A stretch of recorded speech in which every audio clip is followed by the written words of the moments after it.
Бөтелген оғаттың, сондықтан да баланың ізкешіміз. Бұның өтірігін шығару үшін жәйте.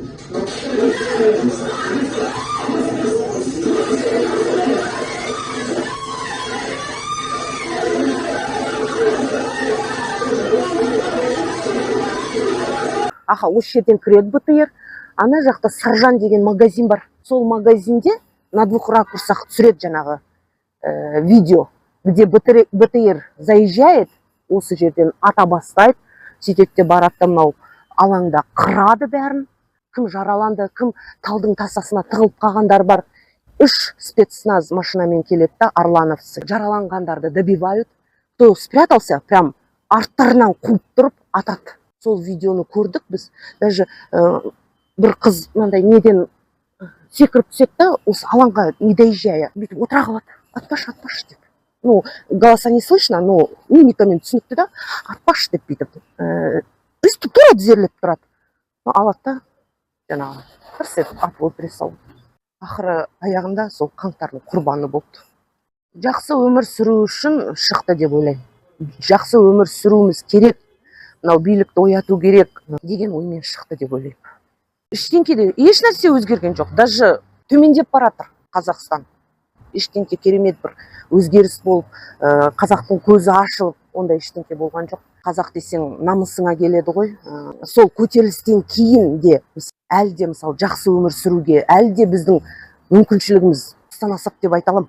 Бірақ сонда да айтып отырмын ғой, адам басына түспей, қазақтар қойшы, кейбір кезде айтасың, мынау қаңтар туралы айтасың, жаңа балам туралы айтасың, бір отырыста болып қалсын, бір сырт жағдай кетіп баратқан кезде айтасың, таң қалады.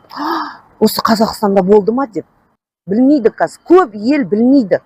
Анау, шүкір, жұмысым бар, тамағым бар, қойшы, тыныш отырайық. Сонымен қалыптасып кеткен қазақта андай. Курс оқырмыз қазақтар. Болды, не қылады. Ал ертең сол менің ұрпағым осы Қазақстанда өмір сүрек, менің ұрпағым үшін, жаңа Қазақстан үшін күресейік дейтін қазір қазақ жоқ. Әркім өзінің артын ойлайды. Өзім өмір сүріп жатырмын ба? Сүріп жатырмын. Жақсы ма? Жақсы. А на самом деле ужас.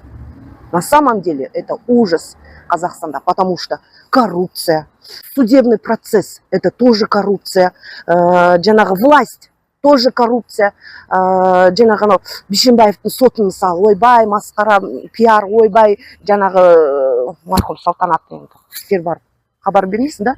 Салтанаттың 1000 өліп жатыр, 1000, даже миллиарды. Бірақ оған бәрін жауып қояды, ал жаңағы болмайтын нәрсені айтады. Мысалы, қаңтарды не үшін айтқан жоқ? Ойбай, мынандай болды, мынандай болды. Қаңтар туралы еш жерде айтылған да жоқ. Қаншама қыршын кеткен жастарды өлтірді, қырды, өлмегендерді қинап осы уақытқа шейін түрмеде шірітіп жатыр. Оларды айтпайды. Қандай? Қазақстан керемет па? Қазақстан керемет емес. Қазақстан қанды Қазақстан. Ол жерде жаңағы өлтіре салады, жазықсыз ата салады, жазықсыз соттай салады. Ақша болса, ақша, дүние болды. Басқа ештеңе керек жоқ біздің биліктерге. Ал біздің қарапайым халық оған бәріне кінәлі. Халық.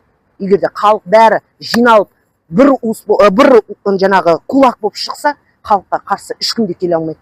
Билік те даже келе алмайды. Халық бір-бірін ойламайды деген сөз. Ешқандай да жақсарған да жоқ, ешқандай Қазақстан көркейген де жоқ. Қайта хуже болып барады. Хуже.